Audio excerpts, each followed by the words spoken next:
আপনার ইমোশনকে কখনোই আপনার বুদ্ধিমত্তার উপর প্রভাব ফেলতে দেবেন না। আমি সত্যিই ব্যর্থ, কারণ আমি কোনোভাবেই তোমাকে বুঝাতে পারিনি যে আমি তোমাকে কতটা ভালোবাসি। আপনি কি জানেন আমি যে আপনাকে হারিয়ে ফেলেছি, এই সত্যটি সবচেয়ে বেশি কষ্ট দেয় আমায়?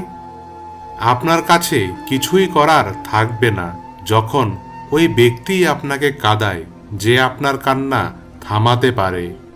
সময় চলতে থাকুক, মানুষের পরিবর্তন ঘটুক, প্রতিশোধ নেওয়ার নেশা আমার নেই। শূন্যতার শহরে পূর্ণতা নেই। আমার গল্পের প্রতিটা পৃষ্ঠায় তুমি থাকলেও তোমার গল্পের এক পৃষ্ঠাতেও আমি নাই।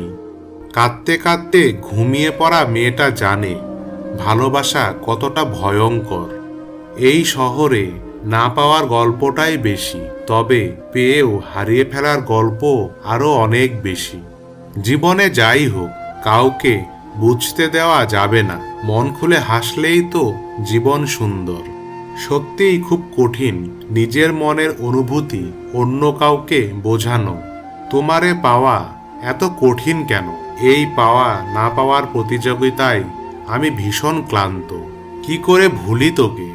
সব কিছু থেকে ডিলিট করলেও মন থেকে মুছতে পারি না রে। দুনিয়ার প্রতিটি মানুষের বুকে ব্যথা আছে, শুধু প্রকাশ করার ধরনটা আলাদা।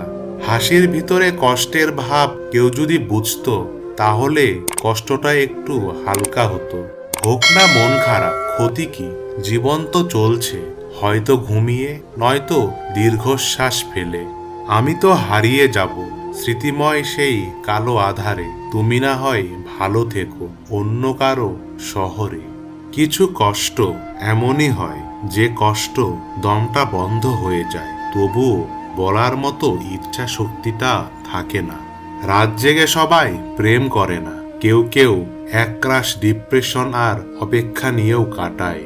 রাত জাগাটা এখন নিয়মিত হয়ে গেছে। আগে তার জন্য রাত জাগা হতো, এখন শেষ বেলায় নিজের কষ্টগুলো চোখের পানিতে ঝাড়াতে রাত জাগা হয়। দিন শেষে সবাই আসুক, কেউ ধোয়ায় আর কেউ মায়ায়। বুঝতে পারিনি এই অল্প বয়সে এত কষ্ট পেতে হবে। অনেক চিন্তা হয় আমার সামনের এই লম্বা পথটা কিভাবে কাটবে।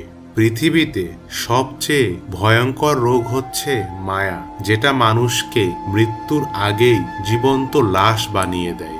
ভালোবাসাটা হচ্ছে কাচের মতো, একবার ভেঙে গেলে আর জোড়া লাগানো সম্ভব না। অবহেলা খুব ভয়ঙ্কর জিনিস, যা জীবিত মানুষকে বেঁচে থাকার ইচ্ছাটাকে মেরে ফেলে। সময় যখন খারাপ থাকে, রাতের ঘুমটাও কেমন জানি হারাম হয়ে যায়।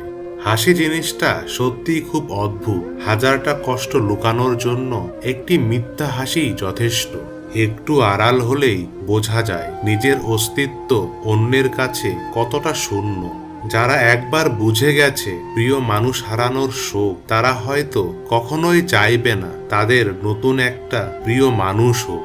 ছোটবেলায় ভেবেছিলাম বড় হয়ে সব দুঃখ ঘুচিয়ে নেব, কিন্তু বড় হয়ে দেখলাম সমস্ত সুখ ওই শৈশবেই ফেলে এসেছি।